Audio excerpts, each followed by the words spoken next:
Good evening, everyone. My name is Jamie Womack-Williams. I'm the State Education Issues Director for the Texas AFT Bridges Institute. I do all things professional development and leadership development for Texas AFT.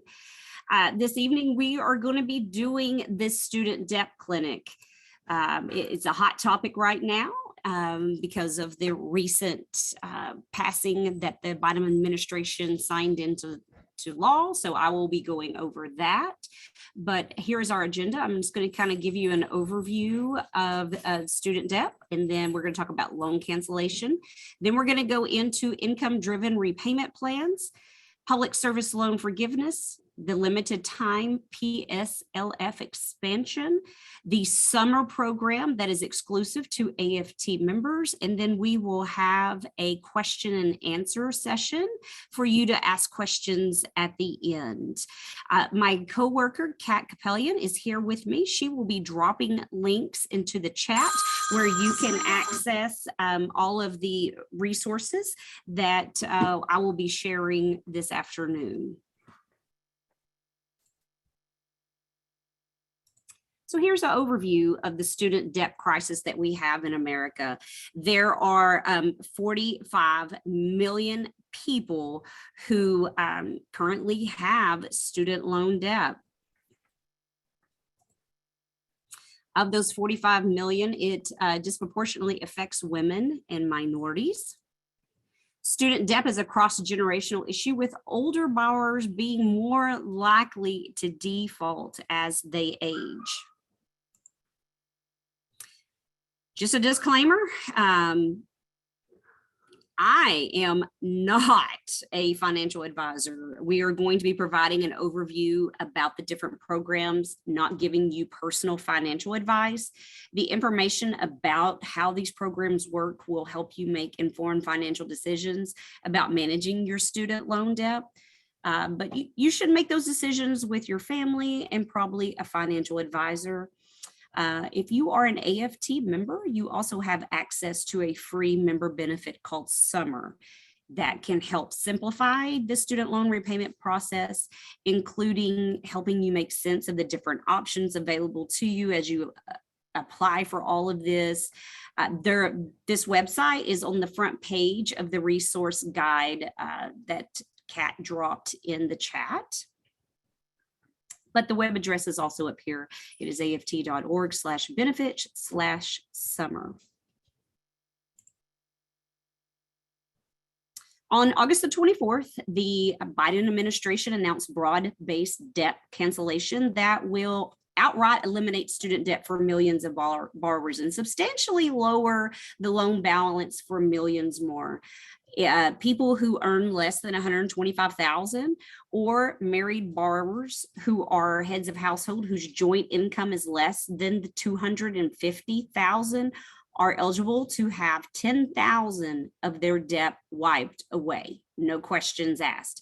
If a borrower meets those income requirements and has received a Pell Grant at any point throughout their college years, that amount can be canceled up to $20,000. This cancellation will be life-changing for individuals and will address the systematic disparities in the student loan system.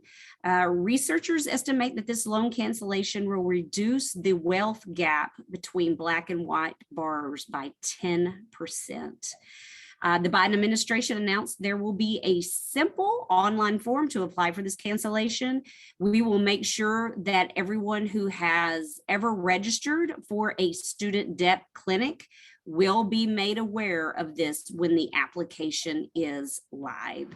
So you registered for this session, we have your contact information and we'll reach out to you as we get more information. But again, if you are an AFT member, you can register on that summer website, which will keep you up to date on everything. If you don't remember whether or not you received a Pell Grant, simply log into your FSA accounts at studentaid.gov and look at your dashboard. If you have Pell Grants, they'll be displayed next to your loans. If you don't, you'll only be able to see your loans. You just need to have received one Pell Grant to receive up to $20,000 in debt cancellation. If you meet those income requirements.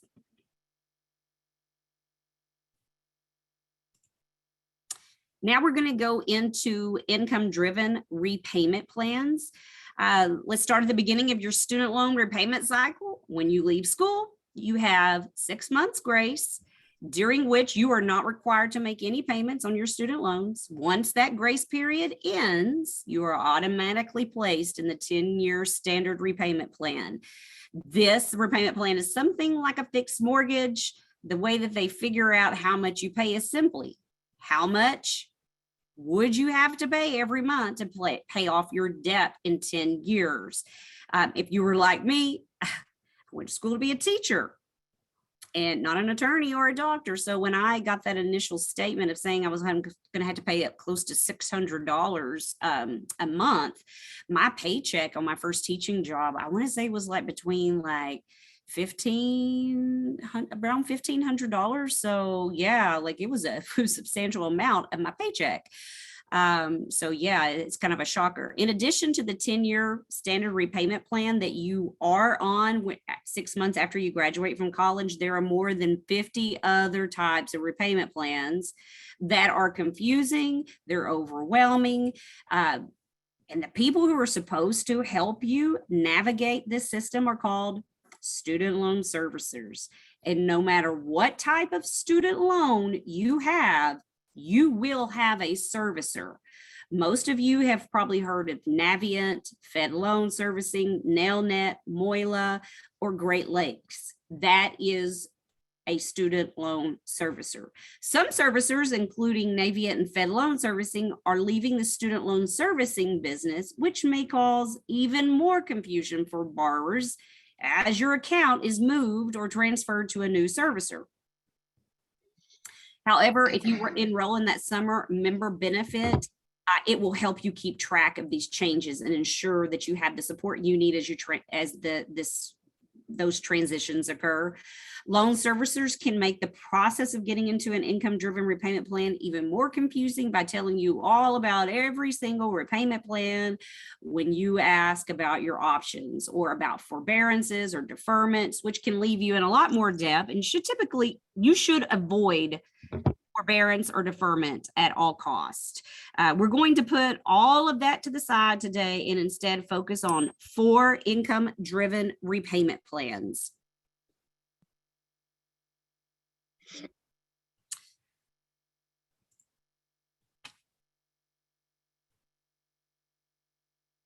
Income-driven repayment plans are plans that base your monthly payments on your adjusted gross income and your family size rather than how much you owe. So that's the difference between income-driven repayment plans and that standard 10-year repayment. Your payments through these plans can be as low as $0 a month, and these plans can even cancel your remaining student debt after 20 or 25 years, regardless of where you work. So anyone, regardless of their profession, can be on an income-driven repayment plan. These plans are free to enroll in, and you should never pay someone to enroll you in them. This is my 4th session over the past 2 months, and it seems like every session someone says, I have been paying this company out of San Antonio to manage my student loans. You need to report them to the Consumer Financial Protection Bureau immediately because that is a scam company. You will find the Consumer Financial Protection Bureau on the front page of the resource guide. Up here on the screen, I have these are the different kinds of the common types of federal student loans, which make up about 90% of all student loans today. There are a few different types of federal student loans, and some are more common ones are listed on this slide. Which type you have will vary depending primarily on when you took out your loan and on whether you took it out for yourself or your dependent. What matters is that it is a federal student loan. In general, there are 4 buckets of student loans. You have the direct loans, the federal family education loans, which are commonly called FFEL loans, Perkins loans, and Parent Plus loans. If you have one of these types of loans, you should qualify for at least one of the repayment plans I'm going to discuss today and have access to the public service loan forgiveness. Unfortunately, private student loans are not covered by any of what we'll discuss today. Some examples of a private student loan that doesn't qualify for these repayment plans or for the public service loan forgiveness are a Sallie Mae Smart Option loan or a Citizens Bank student loan. If you're not sure whether your loans are private or federal, check the loan name on your monthly bill, log into your FSA account, or call your servicer and ask whether your loan is a federal loan or a private loan and what kind of loan it is.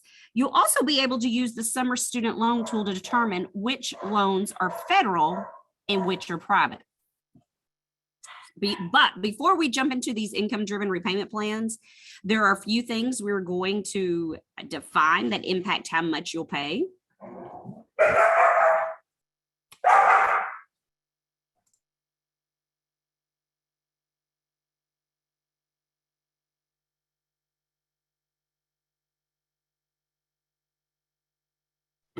Okay, important definitions. The first thing we're going to discuss is discretionary income.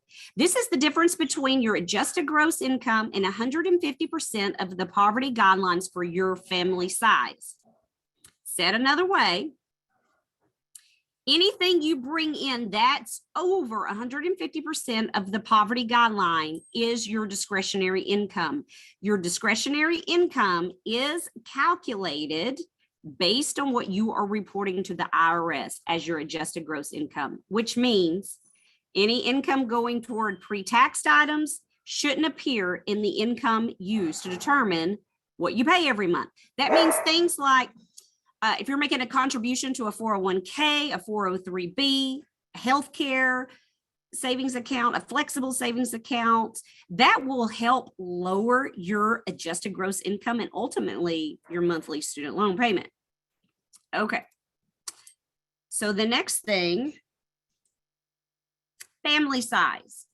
When it comes to these repayment plans, your family size may be different from the number of exemptions you claim on your federal income tax return or the number of dependents you have as defined by the IRS. Family size always includes you, your spouse, your children, no matter where they live, if you are covering more than 50% of their living expenses. It also includes unborn children who will be born during the year for which you are certifying your income. We will go into this certification in a minute.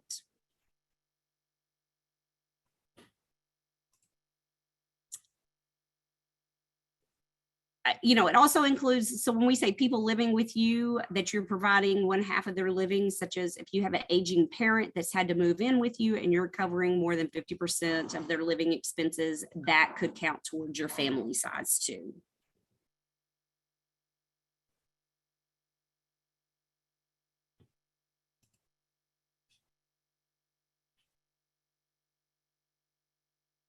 Pay as you earn. This is the first income-driven repayment plan that I'm going to discuss.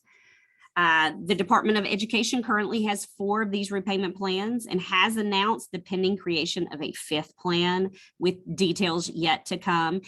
If you are a member of Summer, as those details emerge, you will be kept in the know about that. We're going to walk you through the basics of the 4 plans that are currently in place, going from the most to the least generous. So the most generous is the pay as you earn.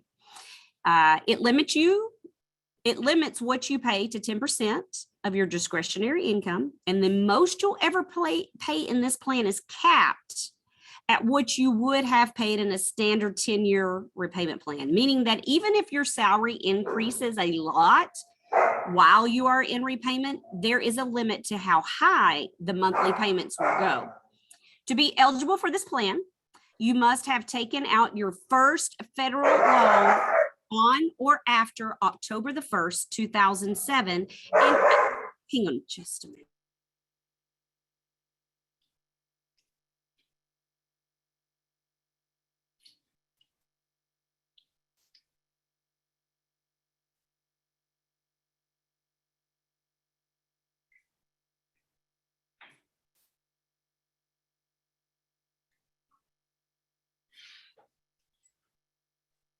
Sorry about that. My husband has a dog rescue, and they've decided that it's party time. So anyways, if your salary increases a lot while you're in the repayment, there is a limit to how high your monthly payments will go. To be eligible for this plan, you must have taken out your first federal loan on or after October the 1st of 2007 and have received a loan disbursement on or after October the 1st, 2011. And your loans need to be direct loans. After 20 years of payment, any remaining balance is canceled. Now, I want you to keep in mind that anyone is eligible for this, regardless of what they do for a profession. So if your child is an engineer with the exuberant amount of student debt, they can qualify for one of these 4 programs.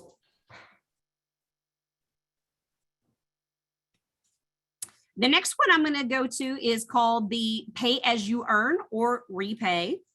It limits your monthly student loan payments to 10% of your household's discretionary income. There is no cap to the monthly payments in revised Pay As You Earn. As your adjusted gross income rises, your payments are going to rise too. When you recertify your income each year and could exceed that payment that you were originally on after your 6 months of grace after graduating, it could essentially exceed that payment. You are only eligible for this repayment plan if you have a direct loan. Loan cancellation happens after 20 years. If you have only undergraduate loans, and after 25 years, if you took out any loans for graduate school. The next one I'm going to discuss is called the income-based repayment, or the IBR.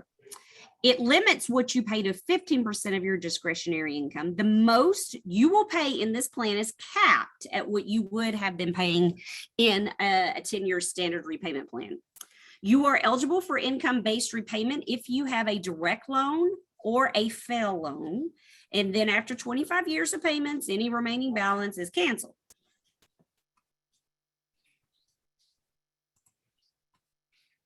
And the last one is income contingent repayment. It is very important for anyone with Parent Plus loans because it's the only plan those loans can become eligible for. The rest of you will probably want to avoid it because it is the least generous. Under this plan, you generally pay about 20% of your discretionary income. There is no cap to the income contingent repayment. So the amount you owe every month will increase as you recertify your income annually and could exceed what you would have paid in the standard 10-year repayment plan. You are eligible for the income contingent repayment if you have any direct loan, and then after 25 years of payments, anything that's left will be canceled. I would just like to note that when we discuss discretionary income, the income contingent repayment calculates discretionary income in a way that is less generous to the borrower and means more of your money is on the table for loan payments.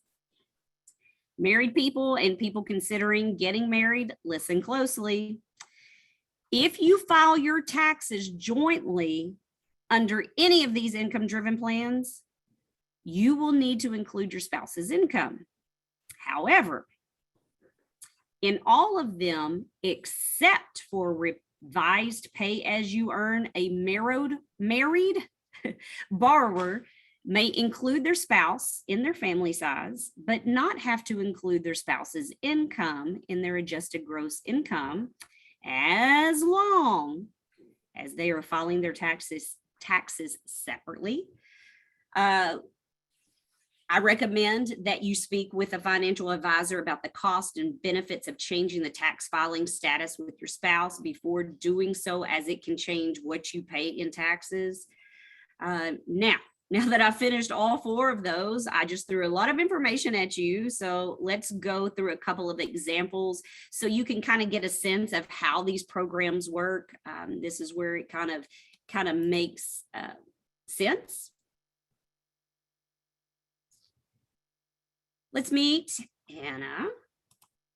Anna has an adjusted gross income of $46,000. She is married and has 2 children, so her family size is 4. She graduated from college this past year and has $37,000 in direct loans.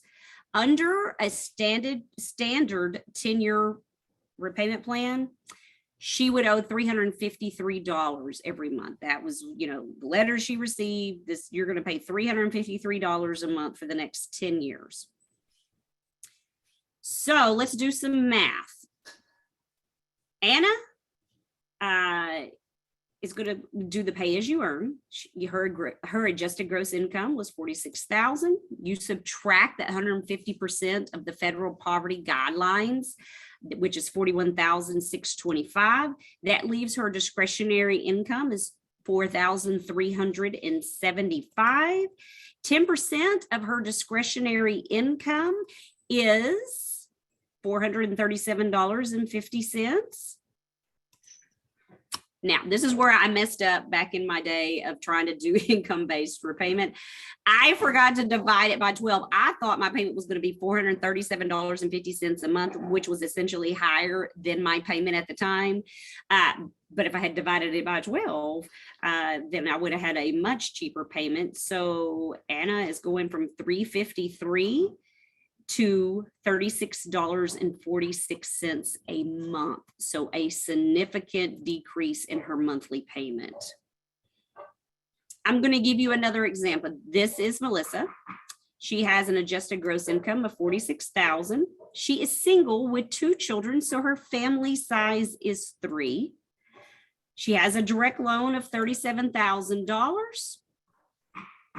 Her normal payment would be $353 a month under the standard 10-year repayment plan.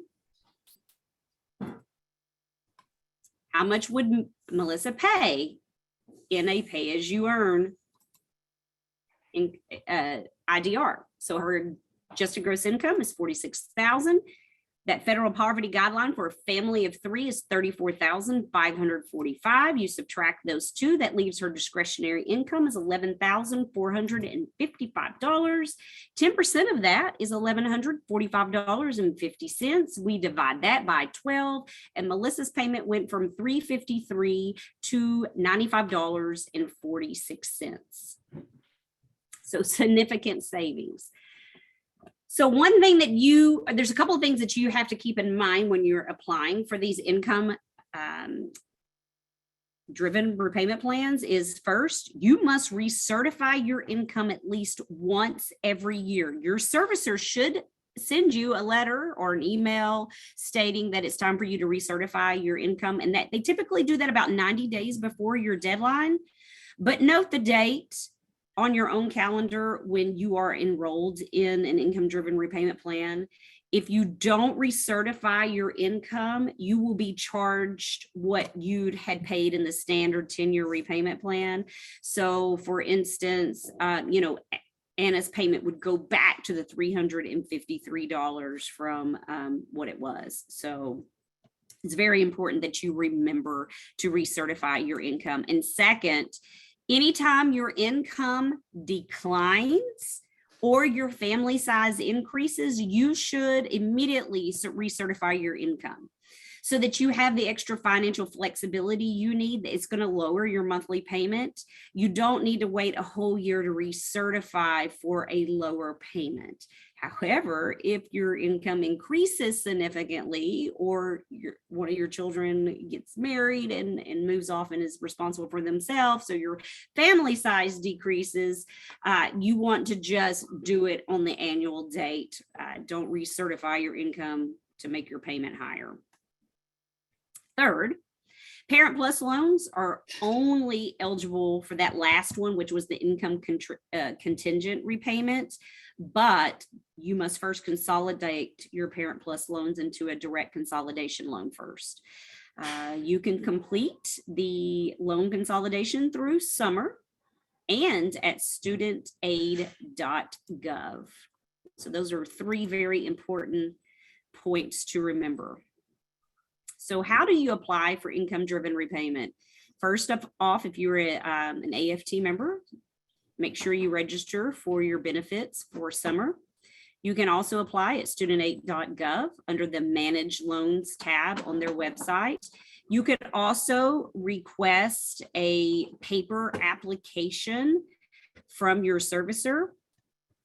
But the main thing is that you remember that you should never, ever, ever pay someone to enroll you in these plans. If you're contacted by a company trying to charge you, file a complaint with the Consumer Financial Protection Bureau. So what are the pros and cons of these income-driven repayment plans? Let's start with the cons. First, depending on when you reach the loan cancellation under an income-driven plan, you may be required to pay income tax on the amount forgiven.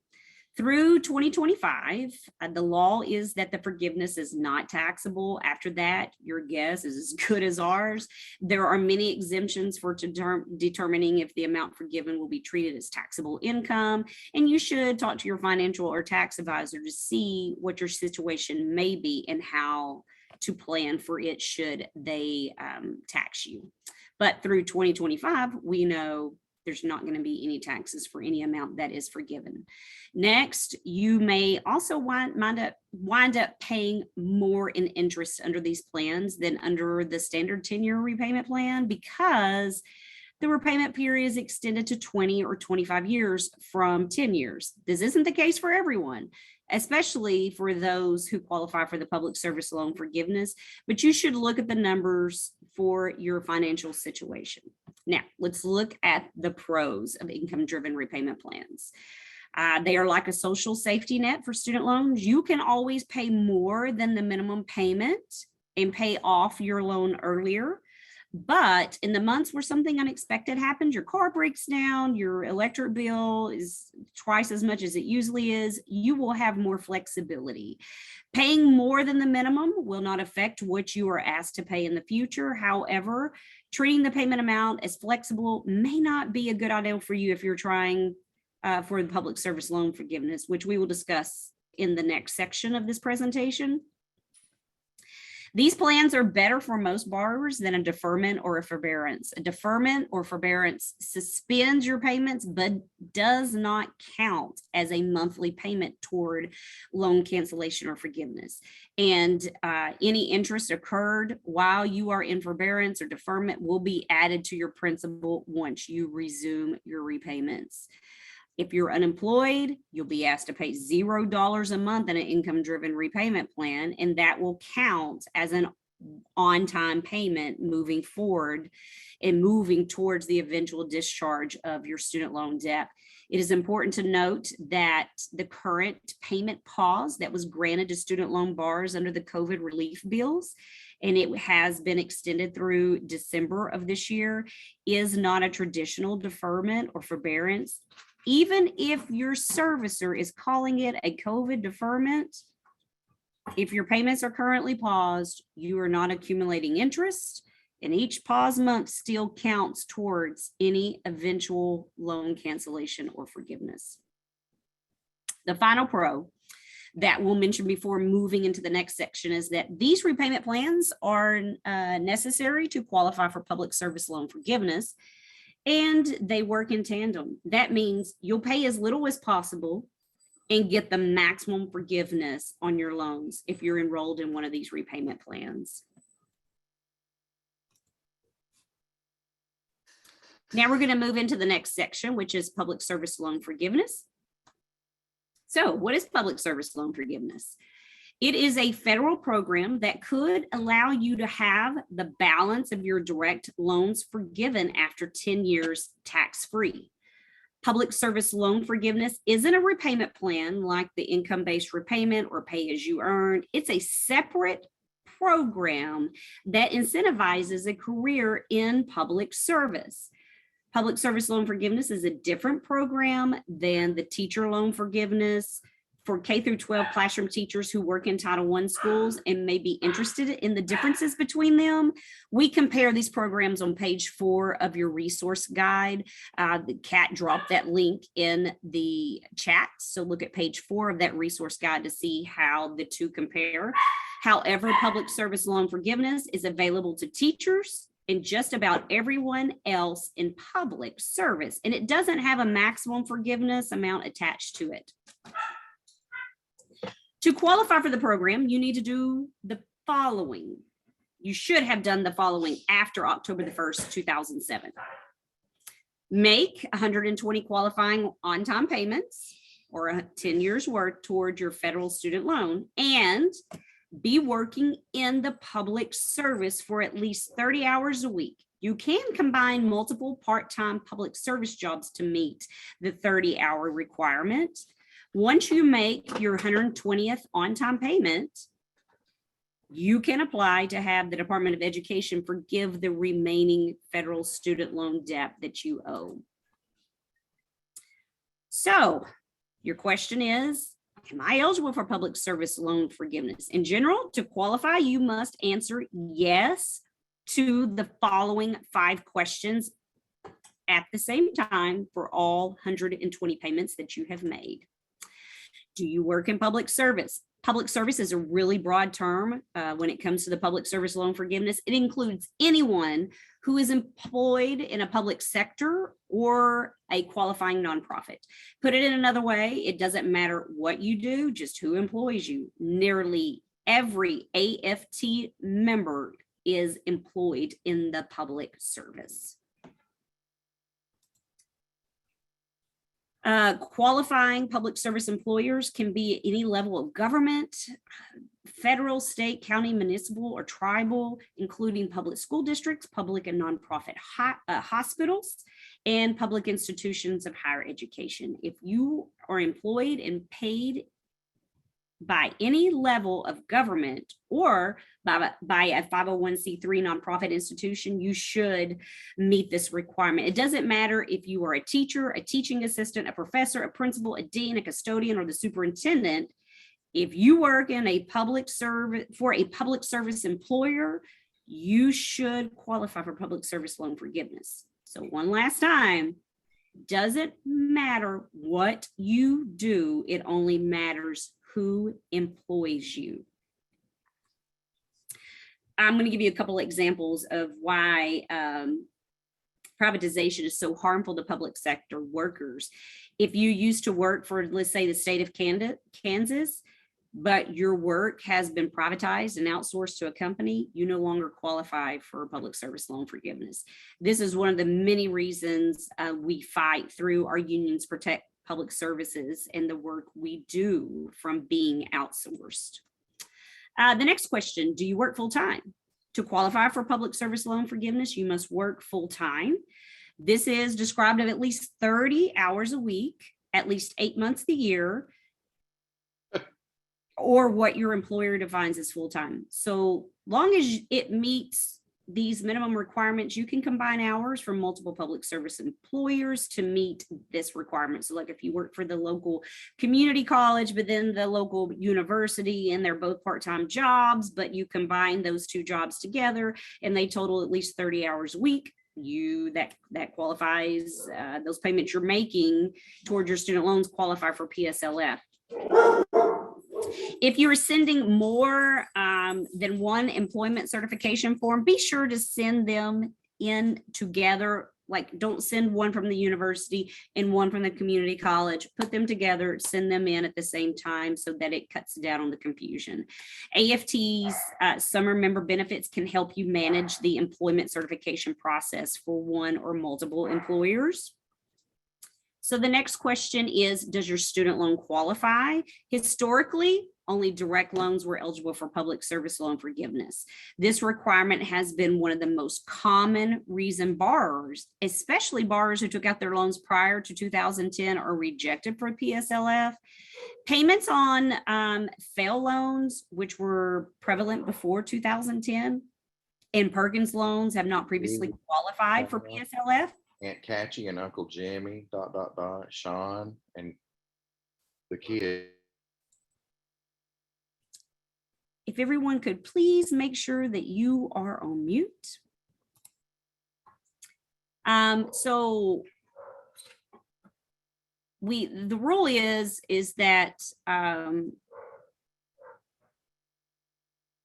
your FAIL loans, your Perkins loans will be counted towards your PSLF when you certify your PSLF employment eligibility for a limited time through October the 31st, 2022, next month. This rule change is a huge lifeline to borrowers who have previously been told that their payments didn't qualify because they had the wrong type of loan. If you have a FAIL Stafford loan or a Perkins loan, you will also need to consolidate them into a direct consolidation loan before October the 31st in order to qualify for PSLF. You can consolidate these loans through summer, or you can go to studentaid.gov, and it'll take you about 30 minutes to complete the form. Parent Plus loan borrowers, as we've previously mentioned, will also need to consolidate their loans into a direct loan to qualify for the PSLF. But previous payments on unconsolidated Parent Plus loans might not be counted towards loan forgiveness. The next question is, does your repayment plan qualify?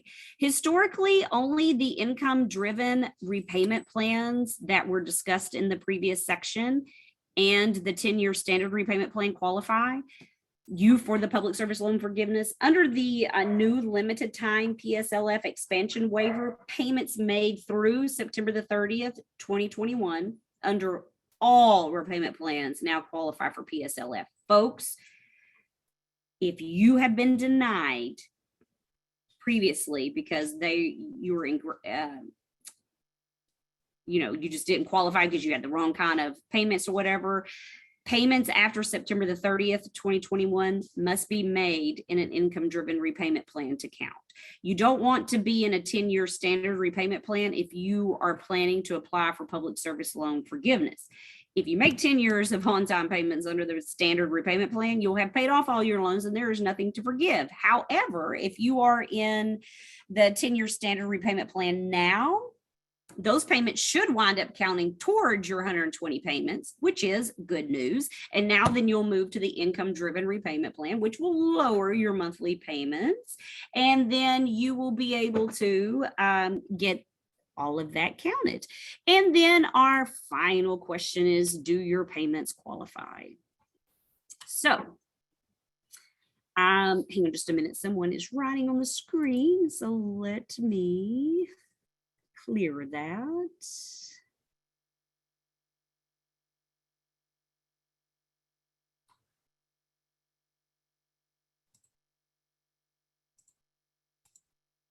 Okay.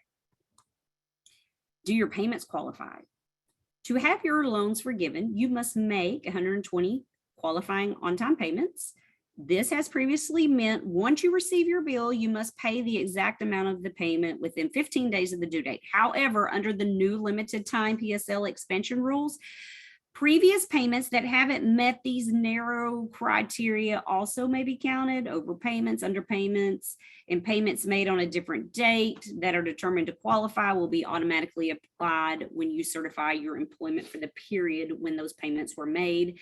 Going forward, the easiest way to ensure an on-time payment is once you receive your monthly statement to pay the exact amount due before the due date. We want to reiterate for those of you who currently have your payments paused under the provisions of the COVID relief bills, now extended through December the 31st of this year, each month of pausing payments counts towards your 120 total payments. Even though you were not paying anything, you do not need to make your monthly minimum payment to make progress towards PSLF if your payments are paused at this time. There are a few more things we want to share about public service loan forgiveness. These payments do not need to be consecutive. If you switch jobs or need to take time off from work, maybe you had a child, so you take 2 years off to get them through infancy and toddlerhood and go back to work. you are not going to be penalized. Those payments that you made before taking that time off work will count as long as it was a public service job, and the payments that you make after will count too, just so it's a total of 120 total on-time payments where you were working in a public service job. This works retroactively too. You can always certify for past payments made on a direct loan in an income-driven repayment plan. And with the new limited time PSLF expansion, payments made on FFEL loans and Perkins loans under any repayment plan also can be counted as long as you certify that by October the 31st of this year. If you've been able to answer yes to all 5 of these questions for the past few years and are only enrolling in the public service loan forgiveness now, or if you've previously been denied PSLF because of the type of loans you have or the repayment plans you've been in, those past payments should now count towards your loan forgiveness. So let me just kind of summarize what I just told you. The limited time PSLF expansion is only through October the 31st. The Department of Education is offering this waiver to count payments that were previously ineligible because of loan types or repayment plans. More loan types will now qualify. Payments made through September the 30th, 2021 under all repayment plans will now qualify. Overpayments and underpayments made on a different date may now count. A review process now exists for all previously rejected PSLF applications. Where errors are found, they will be corrected automatically. And lastly, the Department of Education has removed the requirement that borrowers need to still be working in public service full-time at the time they receive forgiveness. So previously borrowers could be denied even after they made their required 120 payments because they no longer work full time. This means that borrowers who had completed their 120 payments while working in public service but have since retired or left the workforce during the pandemic can still access forgiveness. So if you are a retired teacher or retired school employee and you know you made your 120 payments, the chances are is that you, once you get your paperwork processed, you are done.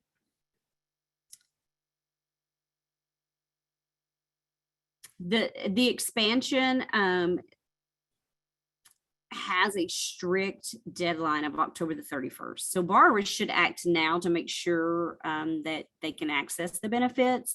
For all borrowers working in public service, the most important thing you can do right now is to certify all of your current and previous public service employment since 2007. You can do this by submitting the public service loan forgiveness application. The Department of Education uses this as the basis to count qualifying payments. And to count your payments before the deadline, you'll need one of these forms for each qualifying employer you've worked at while making payments on your loans, going all the way back to October of 2007. Additionally, if you still have those FFEL or Perkins loans, you'll need to consolidate them into direct consolidation loans before October the 31st of 2022, next month, to make sure that they qualify.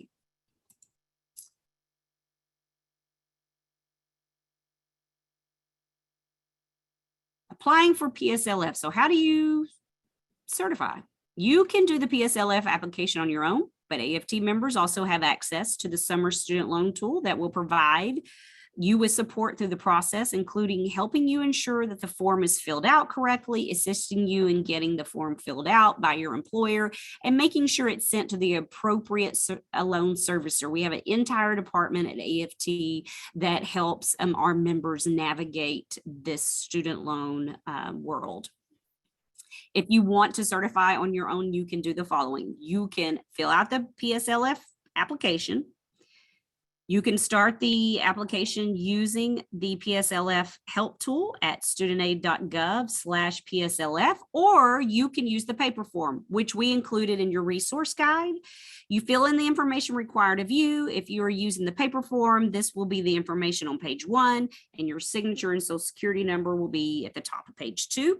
Whether you use the help tool or paper form, you will need to bring the printed form to your employer to complete the remainder of the application. After that is complete, you will mail or fax the form to Moyla, the only loan servicer who handles public service loan forgiveness accounts. The address that you send the form to is on page 4 of the certification form. After you make 120 payments, you will submit the public service loan forgiveness application one final time, and then you're done. Everything about the process for certifying eligibility into PSLF is in flux. I attended a meeting a couple of weeks ago with the Department of Ed where they're still pushing to be able to help people out of this student loan crisis. If Fed Loan Servicing was servicing your PSLF account, your account will now be transferred to Moyla if it hasn't already. Additionally, according to media accounts, borrowers are reporting that there have been long delays in the handling of applications and confirming eligibility in PSLF for some borrowers. So just have patience with this process because, as I said earlier, those who were denied PSLF in the past are now, they're having to go back and review all of their records to see if they now qualify. Don't let the bureaucratic hurdles and delays discourage you. It's worth the hassle to have all of your student debt wiped out. Remember, no matter who your current servicer is, send that PSLF form to Moyla for processing. They are the only ones handling PSLF. Again, that address is on the form at the top of page 4 of the application.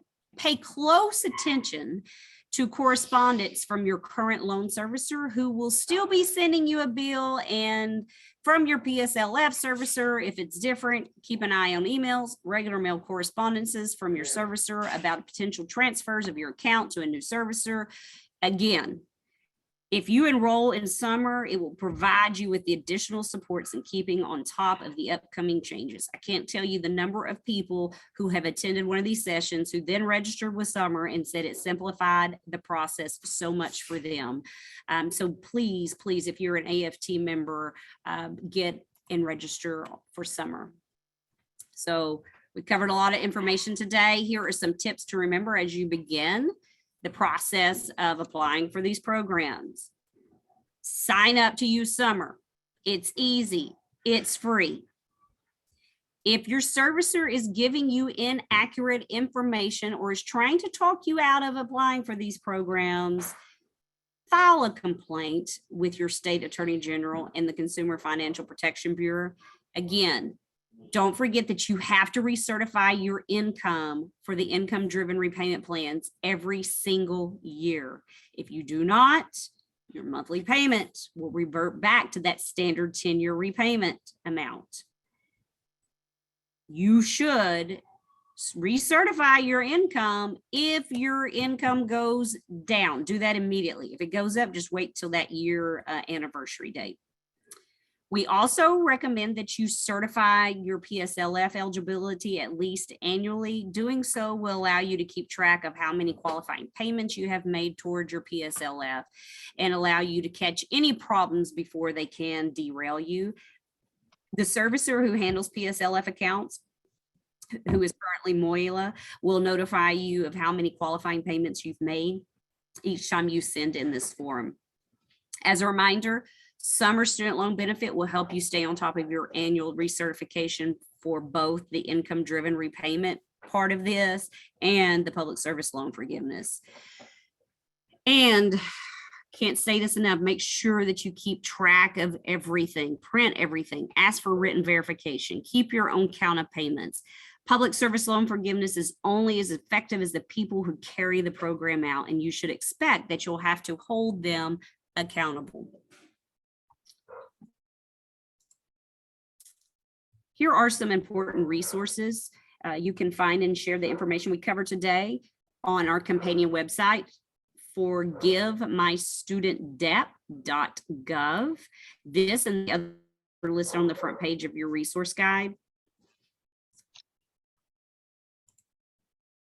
As an AFT member, you have access for free to Summer, an online student loan repayment management platform that you can access on your phone or computer. Summer uses your FSA data. It just dumps it in there to find your personalized loan repayment options, creating a checklist for you to follow to make sure you are completing all of the necessary steps to reach your loan forgiveness, including that annual recertification and helping you manage your student loan repayments. Additionally, Summer can help AFT members gain access to other available debt relief options if the income-driven repayment and PSLF aren't the right fit, including options that may help with private loans. These may also include state and occupation-specific forgiveness options that I did not cover here today.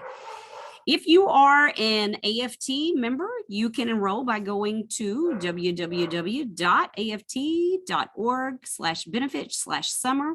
On the last page of that resource guide, you will find the instructions on creating a free AFT member benefit account. And once you do that, you can go to the members only benefit area and click on the link for Summer. We've included Summer's borrower support email address up here. Support@meetsummer.org on this slide. They will help you navigate everything Summer. And if you are not already an AFT member, why not join today? You'll not only get access to the great tool, but you'll be part of a movement to provide fairness to the workplace and create solutions to end the student debt crisis and bring down the high cost of higher education for everyone, not just those of us sitting on this Zoom, but for our children, our future grandkids. We want to lower the cost of higher education for everyone who wants to get an education. You can reach us at debtclinic@aft.org with additional questions that may arise in the future as you start navigating all this. Please take a moment to write it down.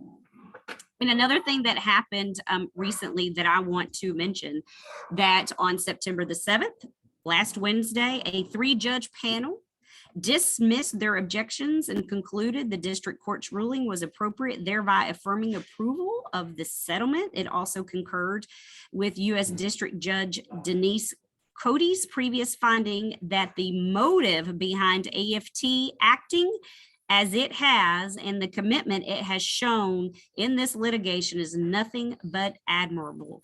And so what that had to do with is that in 2018, AFT filed a lawsuit against Navient for misleading borrowers and preventing them from accessing the PSLF. This landmark complaint brought by 10 AFT members sought millions in damage, detailing systematic misrepresentations, untruths, and misdirections by Navient to stop borrowers from enrolling in the PSLF.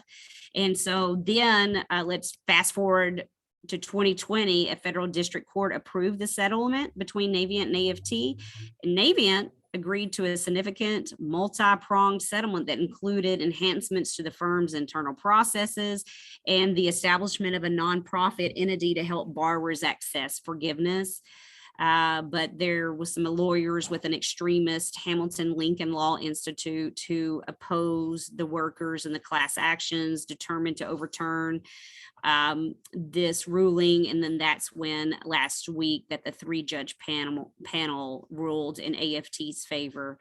And under the settlement, Navient agreed to train its agents to take additional steps to identify borrowers potentially eligible for relief and to provide them with relevant information. It also agreed to contribute $2.25 million to establish a nonprofit organization that provides counseling to borrowers at all stages of the repayment process.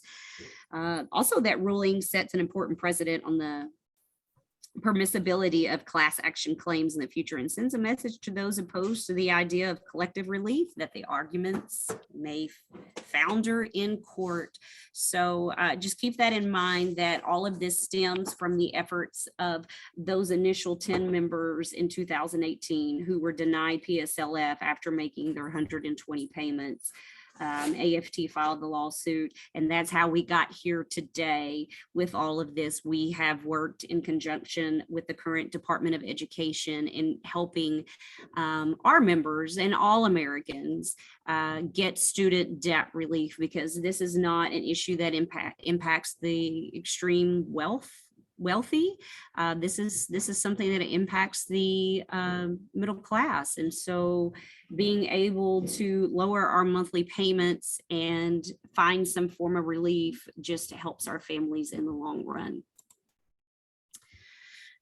A new deal for higher education. I want to encourage you to sign up as a supporter of the new deal for higher education. It's a campaign that AFT and our partners are taking to make a high quality higher education accessible and affordable to anyone who wants it and cancel student debt.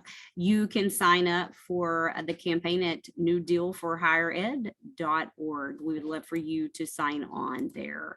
So with that, that is the end of my presentation, and I will now open it up for questions. And I know Kat has been monitoring the chat. So Kat, you want to start with the questions that you saw in the... Yeah, I've got a few questions here. What was the name of the company that you said they need to report immediately, who is charging people to do the consult, to get... Okay, so you're being charged a fee for, or a company is claiming to manage your student loans and they're charging you. Yes. You need a Consumer Protection Bureau, and it should be, I think, on page 4 of the packet, or maybe it's page 2. It's in your packet. Definitely reach out to them and let them know that you have been paying someone to manage your student loans. And also, if you go to the summer website, they can also help you take care of that. But yes, you should never pay anyone to manage your student loans. That is a complete scam. And I actually did see them at a new teacher orientation about 4 years ago in San Antonio, where they were targeting new teachers.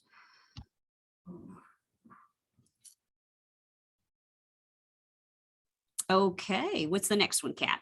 How can I find out what type of loan I had before I consolidated? It was managed by Nelnet and they have no information on it anymore. It does not provide any prior info prior to my consolidation.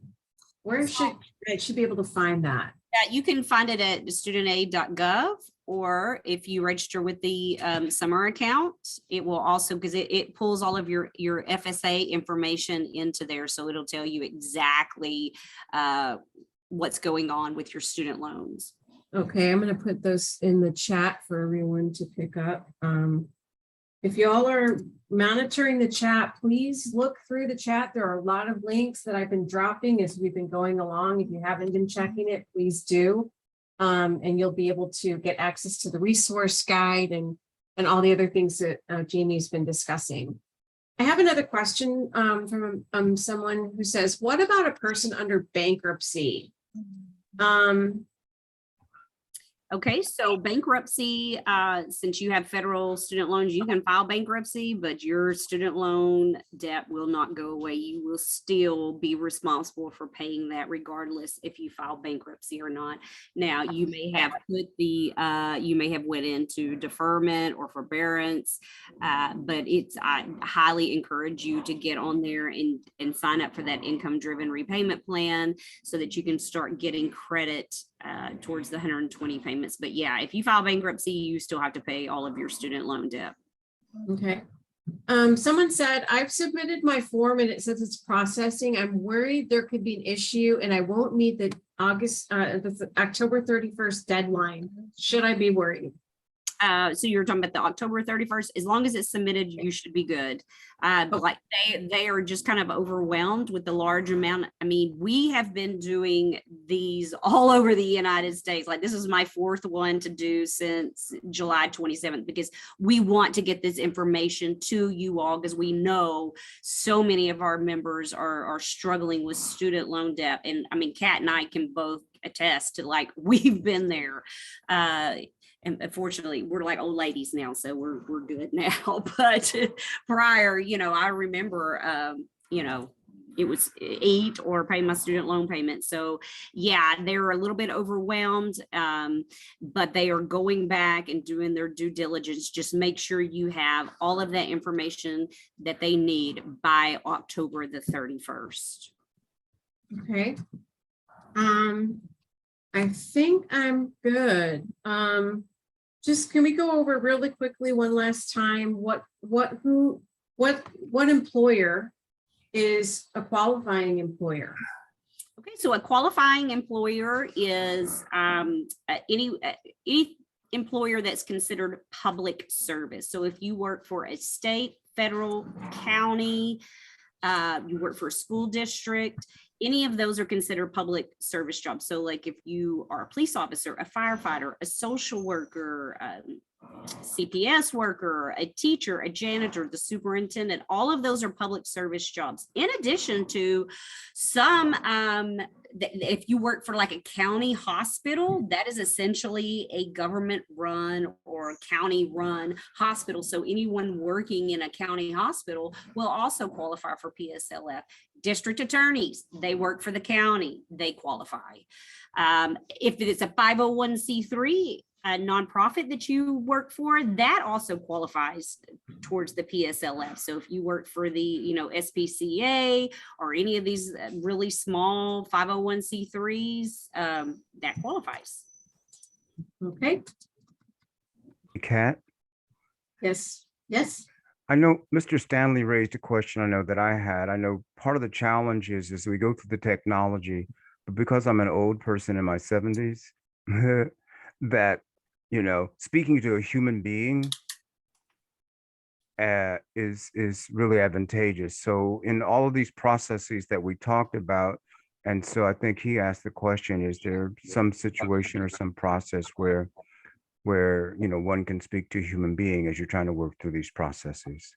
Yes. First, you have to enroll online with Summer, but you can also send them an email and maybe ask them if there is someone that you could talk to, or they could direct you to someone. It was at support@meetsummer.org. So you're gonna have to send an email to them. But I totally get that. Some people work better with, speaking to someone live rather than doing everything online. I get it. So, Jamie, was it support@meetsummer.org? Let me look, let's see. If you email them and just say, I'm interested in Summer, but I'd really like to talk to someone on the phone, maybe they can direct you in the right direction. And also depclinic@aft.org. I will drop that in the chat, but you can email them there. And I do know some people have told me that that they were able to speak to someone there at in that department to help them when they were, struggling, and just explain to them, say, hey, listen, I'm just struggling with this. Can you help walk me through this process? Victoria, am I eligible for PSLF if I taught for 34 years in a Title I public school, but I retired? Yes, you are. You can go back and count any payments that you made after October the 1st of 2007, but make sure that you get that certified. If you go to the Summer website, that will help you navigate this whole entire process. Yeah, you're good. And yeah, you're good. We have another question. The other question is that this person worked for a school district for 4 years until they started working for a non-public service job. So will those payments that person made during their time in the school district qualify even though they don't work there anymore? Yes, they will. Even though you take a break, so I use the example of, if you taught for 3 years, then you had a baby and you sat out for 2 years and then you went back to teaching, those payments you made before the baby count towards your 120 payments. They don't have to be consecutive. Okay. Okay. Hold on. We have lots of chatting going on. Um, One of the questions that I think after every one of these sessions, if you don't know your AFT member number, you will need to get that from your, is it treasurer, Kat? I think they wanted to know the union number. So I'm trying to field these answers as best I can because I'm pretty familiar with them. Somebody asked a question. Where was it? Am I eligible for public service loan forgiveness if I taught 34 years in a Title I public school but retired in 2017? And my son graduated from college in 2017, and I began repaying Parent Plus loans on his behalf for him in 2017. Can I do income IDR with summer and keep paying until I have the 120 payments? Yeah, okay, so you, for your own personal student loans, anything you made after October the 1st, 2007 to today will count. All of those payments that you made while you were still teaching. So I take it, did you say you retired in 2017? So you made 10 years of payments. So you could be done with yours. Potentially just make sure you get all of that paperwork in by October the 31st of next month. As far as your sons, you have those fail loans, you're going to need to consolidate those, and then you can do the income driven repayment plan. Now, in order to qualify for public service loan forgiveness on those, you would have to have a public service job where you're working at least 30 hours a week for 8 months out of the school year, or out of the calendar year. Okay, so someone says, where do we find the paperwork to fill out? And I'm going to be sending 2 links in the chat room to let everyone know where they can go to fill out that paperwork, as well as the resource guide has a section in there for you. So check out the chat. And if you want to make it easy on yourself, if you're an AFT member, use Summer. They'll walk you through it, easy peasy. You don't have to guess, and it just takes all the guesswork out of it. Yes. And if you're not a member of AFT yet, you are invited to join. Here's a link for you. You can join today, and you can start jumping into Summer as early as next week. So your choice. Also, somebody says, also, is it Moila or Mohila? As I saw someone earlier. I think it's Mohela. Is that correct? Yes. Mohila. Moila. I don't know how you say it properly. I'm not either, but yeah, but it's I thought I've heard people call it Moila. Mm-hmm. It could just be my accent too, Jason. I'm not sure. Yeah. So someone else asks, I graduated with my master's in 2011 and began repaying loan payments. The loans were not consolidated. I paid monthly between 2011 and 2015. In 2015, I enrolled in school for a PhD and stopped paying until I graduated in 2018. Then I consolidated loans and enrolled in PSLF. I have worked for a public agency since 2012. Can I get the payments I made from 11 to 15 counted towards PSLF? Yes, you can.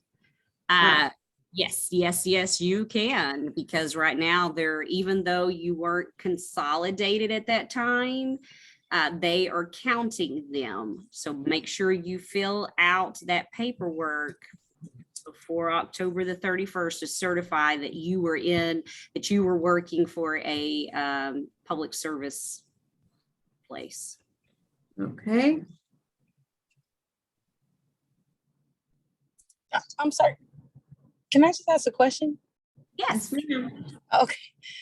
So I haven't started any of this for the October 31st that y'all are talking about. I actually joined the call a little late, but I kind of have the situation as the one that she just read.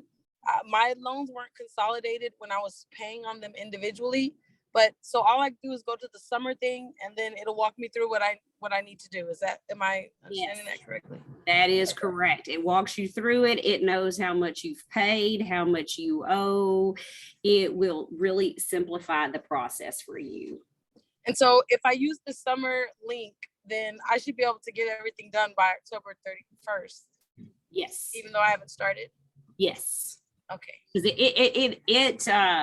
it takes all of your FSA information and just like it dumps it into the summer stuff. Okay. And if I don't know my member number, where do When I you get say, from? when you say member number, are they asking you for your local union number? Yeah, maybe that. Can I just get it from the representative from my school? Which, are you at ACC? No, I'm in HISD. Okay, yeah, HISD, you would ask your rep. Mhm. Okay. And you can also probably go to HFT's website, their union number or their local number should be on their website. I feel like Okay. 24, but I'm not gonna lie. I feel like it's 2415 possibly. Yeah, it is. You're Some, I correct. do believe it's something like that. You're correct. Also for anyone on the call, I'm noticing people saying they work for Austin Community College or for Lone Star College, and they're not able to join through the website that we're giving out. So I'm going to drop a few special links in the chat that are specifically for folks who work at Lone Star College or ACC, and you can click those links and join AFT from the links I'm providing you. I'm not sure what was going on with our join system, but hopefully it's isolated to just higher ed. FYI. One more question, ladies. I have not applied for my public service loan forgiveness. Can somebody through HFT help me with that too? Or Through that summer will help you with that public service forgiveness, because you'll need to go back and you will need to fill out a PSLF form for every previous employer that you work for while you were making student loan payments that is considered a public service employer. okay. Yeah, so like, I mean, teachers now, we kind of float around to different school districts. So you may have like 3 or 4 different PSLF forms that you're going to need to get people to fill out from other school districts to validate that you were an employee during that time that you were making payments. So as long as I've been in one school district, then it should be pretty simple. Yeah, it's going to be real easy if you've only been with one school district. Yeah. Okay. And we're only looking at things from October 2007 and forward, right? Not backward. Yes. Anything after October 2007. Yes. Thank you. Because the PSLF didn't exist before then. Now, wouldn't that be great if they'd let you count those payments before that? But yeah, no.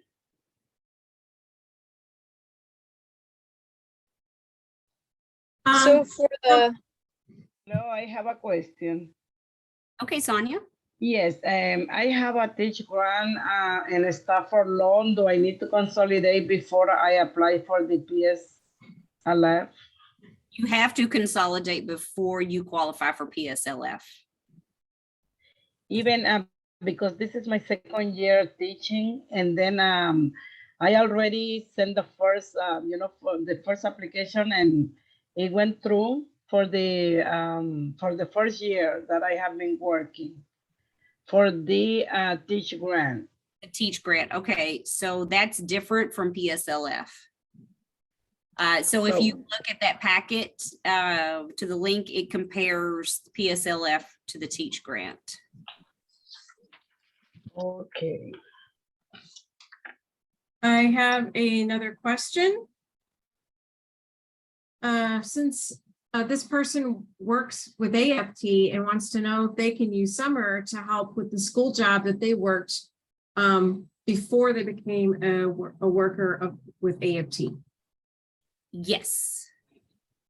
Okay. Okay, when making the application, it also says certification. Does that mean our account will be updated if we do not currently qualify for PSLF after they examine the account? Okay, like I'm not quite sure where they're saying it says certification, so that might be confusing. Yeah, if you're on the summer website, and because I don't know where that would say that at, maybe just email them with that question, because I don't want to give you an answer. Okay, someone is asking, what is the September 30th deadline for? I believe he meant October 31st deadline. October 31st deadline is the deadline for you to certify any payments that you made on your student loans prior to consolidating, doing IDR. So let's say if you had Perkins loans, they're going back and counting those payments, whereas before they wouldn't. So you need to get all of your previous student loan payments documented to get credit for those by October the 31st.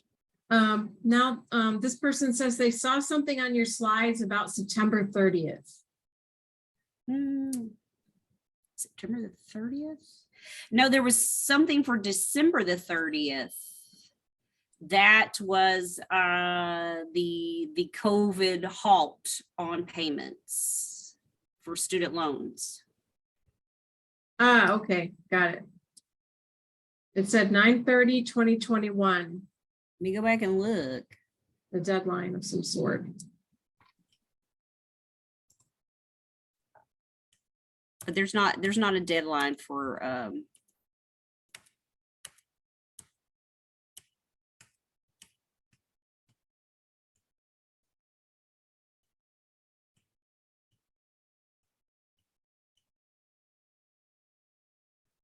oh, okay. Okay, I know what you're talking about now. 2021. I was thinking 2022. The limited time PSLF expansion, all repayment plans qualify through September the 30th of 2021. So any payments that you made prior to September the 30th, 2021, regardless if you were on IDR, just making your regular payments, those are going to count. So what is the October deadline for then? The October deadline is for you to apply to make sure that those payments are counted. To say, Okay. I was in a public service job, I Okay. need these to count towards my 120. Because remember that there's two different programs, the income driven repayment plan and the PSLF. Income driven repayment, anyone and everyone qualifies for that. The PSLF is only for public service employees. But in order to qualify for public service loan forgiveness, you have to be in an IDR plan. Okay. Okay, let's see. Has that application been released yet? Is that the one being released beginning at the beginning of October? Yes, Vanessa. Yes, I think it's going to be released at the beginning of October.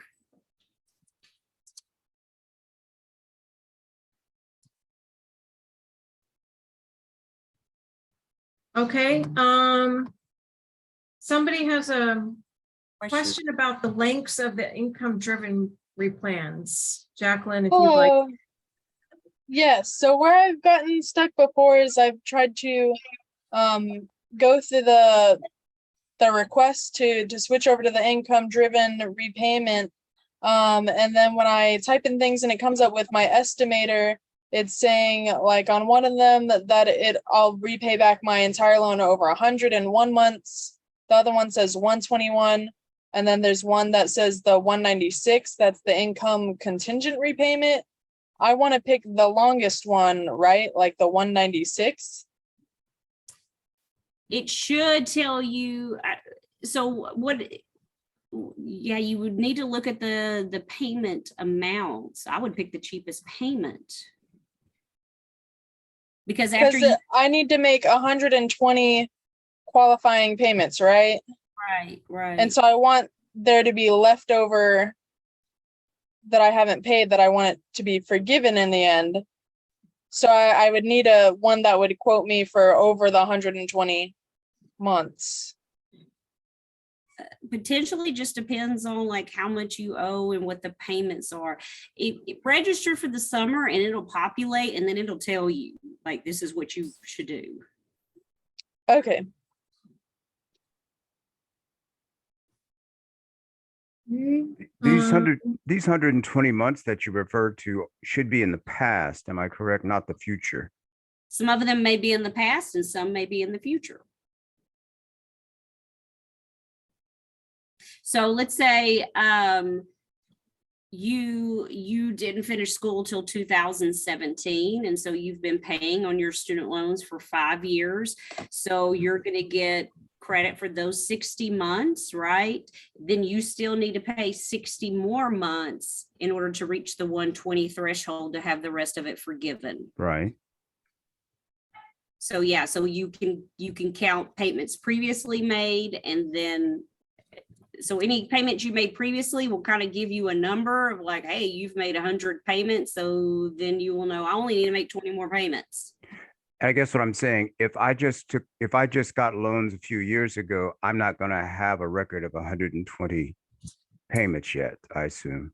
Right. You Right. would. Okay. But But you want to go back and certify those payments to count towards your 120. right. Okay. But to get the forgiveness, you have to have already made 120 payments. Am I correct? No. Ah. You Oh. could have, but you don't have to. Because some people, like the one lady in the chat says, she retired in 2017 and still paying on her student loans. Well, from 2007 to 2017, that's her 10 years. That's 120 payments. So Right. once she certifies all of her stuff, then she's probably going to be done. Yeah. Someone asks, my loan payments were being garnished. Would I qualify? You need to get in good standings. So contact your servicer and tell them your situation, that you want to do income-driven repayment plans, consolidate. And usually they'll tell you like you need to make like 6 payments on time, and then you'll get out of that and then be able to go back on track. And then Okay, I just put the link in there so that you can find out who your servicer is and get that information. If a loan is in default, are those eligible for any relief? that's kind of like somebody said that if they're garnishing your wages, you just need to contact your servicer, tell them what you're wanting to do, and then they will tell you how to get there. And I think it's important for us to understand that this is government money that helped us, or that they gave us to pay for our education. They are going to get their money back. So even if you think I just can't pay it, it's just too much. Whenever you get ready to retire, they will start taking money from your retirement check, your Social Security. They're going to figure out how to get their money. They will garnish your tax returns. Yeah. Okay. Someone asks, what do you mean by certifying payments? All my payments were made to North Texas Higher Education until I consolidated to direct loan. All my payments were made to North Texas Higher Education. So I'm not sure what North Texas Higher Education is, but if it was a federal student loan and you were making payments on it, you need to go back and get credit for those to count towards the 120 payments. Okay. So yeah, and then you consolidated to direct loan. So previously, those previous payments would not have counted until you consolidated and did an income-driven repayment plan, but until October the 31st, they're going to go back and count those payments. Okay, so I'm dropping the link for summer in there for anyone who's a member and would like to use summer. Also, there's a question that says, if I'm part of the Cardona versus Education lawsuit, can I still sign up for the PSLF? I would think so.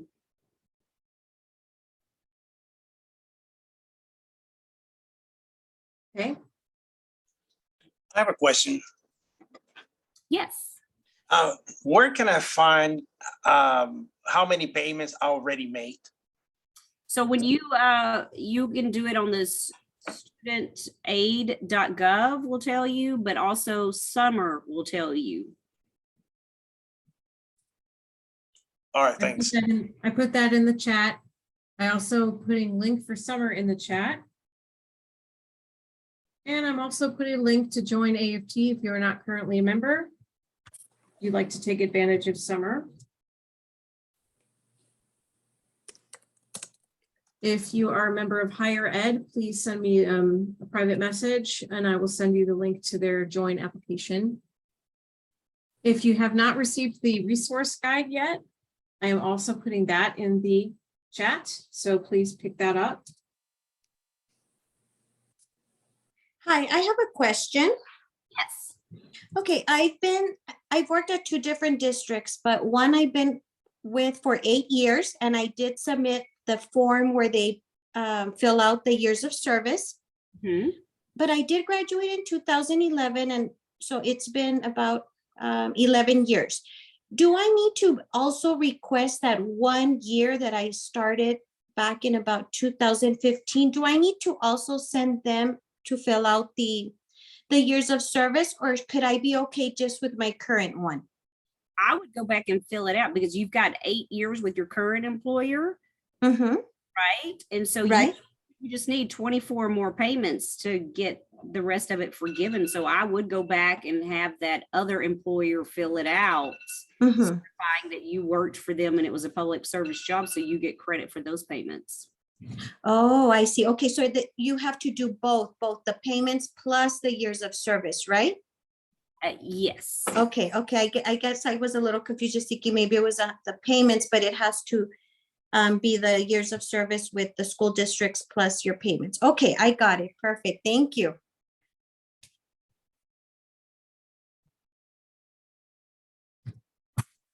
Okay, someone asks, how do I consolidate? I'm going to put this in the chat. Please go to studentaid.gov. There you can log in, see all of your loans, who your servicer is, enroll in those income-driven repayment plans, consolidate your loans, and get a whole lot more information about your loans. I understand. I mean, when I was paying off my loans 20 years later, I couldn't remember where it was.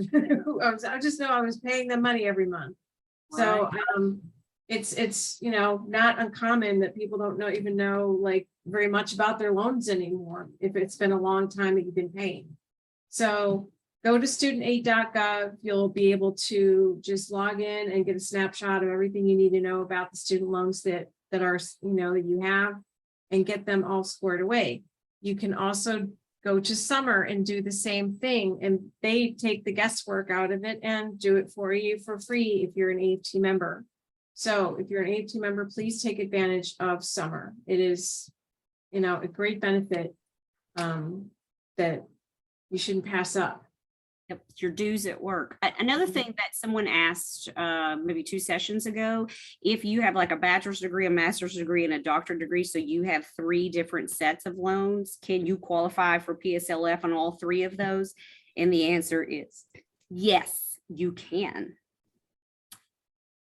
So yeah, so like a lot of people are like, oh, well, I already, got the PSLF for my bachelor's degree and now I'm paying my master's degree.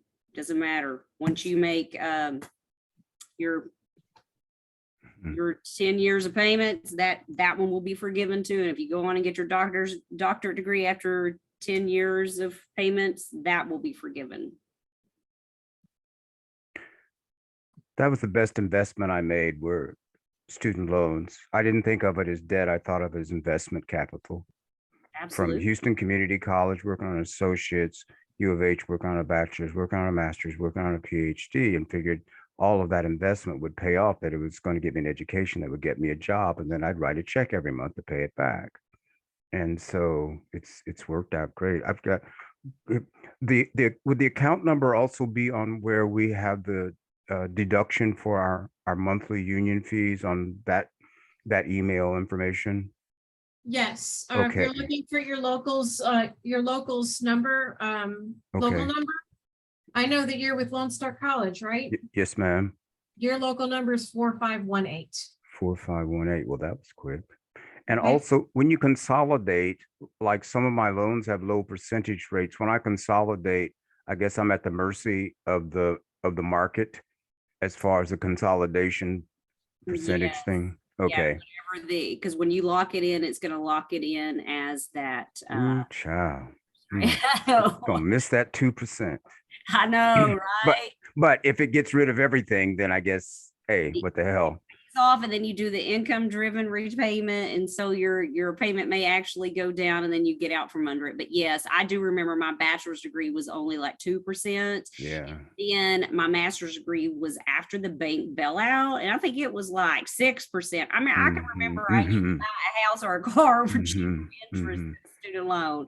So that bank bailout had an impact on people who were student loan borrowers, but I had to consolidate, because I had to be able to put food on the table.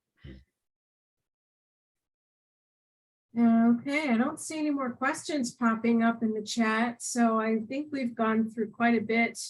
One last one. A couple more. I just changed jobs and I'm making more. For reporting income, am I reporting my income for the previous year or the future year? It would be from whatever you reported on your taxes.